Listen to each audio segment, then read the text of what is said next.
We had no idea what we were getting into as rookie boondockers. For as long as we've been full-time RVers, we have always been work campers, so we've always had full hookups. Our boondocking experience has consisted of maybe one night in Cabela's, the next night in a Walmart parking lot, and then we're going back to full hookups. Now we're in the middle of a challenging financial time in our lives, and we are on our way to our next work camping job, so we're boondocking our way there. We had just finished a work camping job where we were backed up to a major highway and had tons of road noise, and we really needed some peace and quiet. If it weren't for work camping, we could not afford to be on the road full time. We save over $2,500 a month in the places that we work, like Yellowstone, super expensive to stay there for long periods of time. Same thing for wintering in Florida. We've saved $2,000 to $3,000 a month by work camping. But here's a lesson when you are looking into work camping. You need to plan when you're going between jobs. You can spend a lot of money on campgrounds. We found that we were spending about $300 a week getting from one location to the next. So that's where boondocking comes into play. You can save so much money doing this, but also have really fun experiences. Sometimes you just need to get to your next job, so you need to get from point A to point B quickly, and you can utilize parking lots for just overnight stays. Other times you may have 2 or 3 weeks, maybe even a month before you need to get to that next work camping job. So it's not going to be beneficial to stay in campgrounds, so you're going to want to consider boondocking. Yeah, and the parking lot experience is definitely far different than the boondocking for a week at a time experience. Your resources that you need for boondocking in a parking lot are much less. You can even do it really with no resources for the most part. Right. So that's what we're going to discuss. So how do you find places to boondock? You're going to want to look for public lands or BLM, Bureau of Land Management, or any other areas that allow boondocking. There are also some really good apps out there that assist in this. Once you know the area you're heading to and you find the area you want to boondock, you're really going to need to dig in and do some research, scroll out on the maps, look really close, and read a ton of reviews. You can't read enough reviews to find the area you want to go to. Some great resources for boondocking are the apps Campendium, iOverlander, and Seeker. Seeker is S-E-K-R, and we'll put links below for these. And some websites that you can use are freecampsites.net, and then you can also use the BLM, the Federal Lands, Bureau of Land Management website, or you can also use the Forest Service by state that you're in. Those apps will also give you resources for water fill stations and dump stations. We found free resources the whole time. Arizona was wonderful for that. But you would want to probably call and just verify, because I have seen that people have to pay to dump their tanks and pay to fill water as well. It's a little embarrassing to say this, but I also think it was kind of where we were at with timing, because we had just received some hard news and that kind of stuff. So we didn't watch like boondocking videos. We did not really do a lot of planning, and we learned as rookies that planning is number one important. Yeah, I failed to plan a water stop and dump station stop into the route.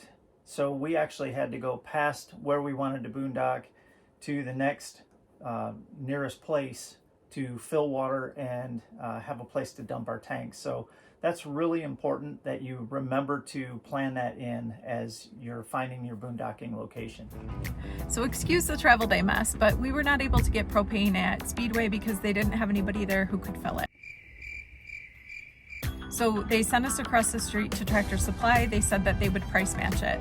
Tractor Supply charges $3.79 a gallon for propane. We were able to price match it for $2.30 a gallon, which is pretty amazing. The funny part about that, though, in thinking back on this experience, is so then going and filling our water tank, that's where we got sidetracked from our original boondocking place by the employee there, and he tells us about a place that we need to go instead, and that's when the day kind of went off the tracks. Things went weird then. He actually told us a place that we could go up into the mountains about 10 miles in. And so we thought that would be fun. It sounded beautiful. It was a wooded and just amazing location. So we did that. Well, that turned into 3 hours. It also turned into never finding the location. So we ended up coming back this way. What we quickly learned when we got back to this location is we didn't do enough research. One thing we learned as rookies is that you're not going to just get to the area you think you're going to boondock and pull right in and set up. What we know now, I would have taken the e-bike off, ridden back, and scouted the area first. We've even heard of people disconnecting their tow vehicle and driving back and scouting the area before trying to tow the rig back in there. This is our first legit boondocking experience, and we are spending 4 days in the mountains off-grid. And we have watched YouTubers over the years as they've boondocked, and I feel like it's always looked so charming, so amazing, so beautiful. But goodness, this has been a challenge to get to this point. The aerial view of our rookie boondocking setup makes it look like we had plenty of room to just pull the rig in there and spin around and get set up. It wasn't that way at all. It was full of rocks, broken bottles, small trees and shrubs. There's no way without pre-scouting that we were going to just get right in there and get set up. All right, now remember, we are total rookies at this boondocking thing. We don't pretend to be experts at all. We have seen videos where folks have said trying to get into these sites can be difficult, and we really did experience that getting into this site right here. It took us at least an hour. We're probably only a half mile, maybe 3/4 of a mile off the dirt gravel road to get to this spot, but it took us an hour to get back here. It was very, very challenging, but we eventually got turned around and got the rig positioned right where we wanted it. Water was my biggest concern with this boondocking experience because I was just positive we were going to run out. So this is what we did. You guys can do what works for you, but also remembering that in this travel trailer, our tanks are not as big as fifth wheel tanks. So we just do not last as long, not even close to as long as you can last if you are in a fifth wheel. So we purchased all of our water. We bought distilled water. That's what we drink. So we purchased that so we didn't have to worry about the drinking water. And then for showers and that kind of thing, we had the freshwater tank if we needed that. For dishes, we just filled a dishpan with soapy water, but we also meal prepped before we got here. So we did plan something right, but we had meals planned and we had them portioned out in foil pans so that all we had to do was put them into the oven and use plastic silverware. So we really eliminated all of our meal prep and our dishes as far as that went. We had meals planned in advance. So in this case, we had made a pan of $1 million spaghetti, which is one of our favorite meals. It will last us 4 days, a pan of it. So we just use these disposable foil pans. We line them with parchment paper, and we're able to put these right in the oven, heat them up. We use plastic silverware, so we don't have any dishes to do after dinner. And we, again, have the meals prepped. We have breakfast, lunch, and dinner always ready so that we don't have to even think about it. Another way you can maximize your water usage is by using paper products, if that's your preference. If not, totally okay. You can also have a spray bottle with soapy water. Just spray off your dishes, rinse them with water, and you're good to go. Another thing I was really worried about was showers for you. I was going to say not for yourself. She loves her long, hot showers, and boondocking. Maybe not long. Yeah. I don't get long showers, but I Hot can showers. a 3-minute hot shower, but I love my daily showers. Let's say that. So knowing we were going to be boondocking, I knew that was going to be important. One thing that we saw at the Courtside RV show that we feel like would be really, really helpful with a boondocking setup for showers, if you really need to conserve water, is the Geyser portable shower system. And it's a portable camping shower. This is 0.8 gallons of water, simple to set up. You add 2 liters of cold, and then I'm assuming you may have one of these, camping stove, 1 liter of boiling water, and you got a piping hot shower ready in as little as like 3 minutes. And then you're essentially taking a sponge shower, but you're saving so much water, but still getting totally clean. I really love the idea of it. And if we head out on the road for a long period of time for boondocking, it's something that we would definitely consider. Now let's talk about the bathroom. This is a sensitive topic, one that's very opinionated as we've experienced on some of our reels, but it's something that we need to talk about. Yeah, we're currently mooch docking, and we've been here for about 8 months. We only have power. We don't have any water and any way to empty our sewer. So we have found a composting toilet. It's called the Boxio, and we are really impressed with it. Yeah, so this system it's not big like the Nature's Head or those big composting toilets that you see for like $1,200.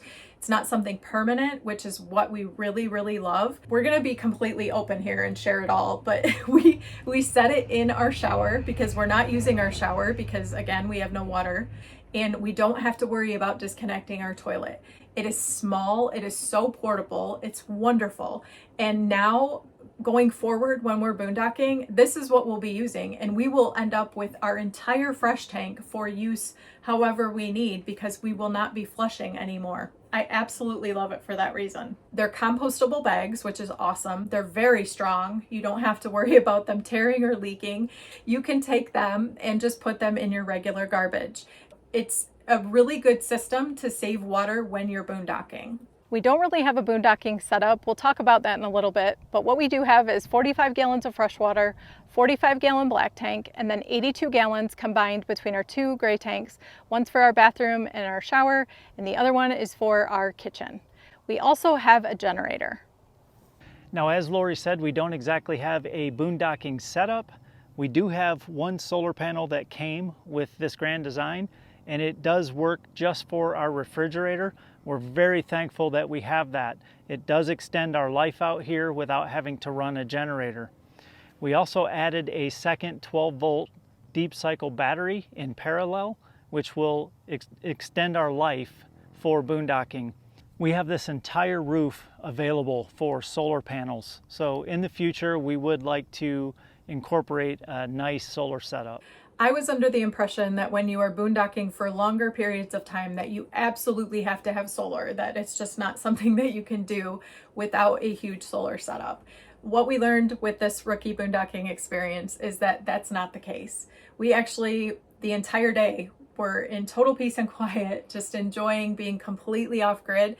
And then we would just maybe 2 times a day, we would have to start the generator. One, to make coffee, because that's of utmost importance. But there are absolutely ways around that to get one of those stovetop percolators.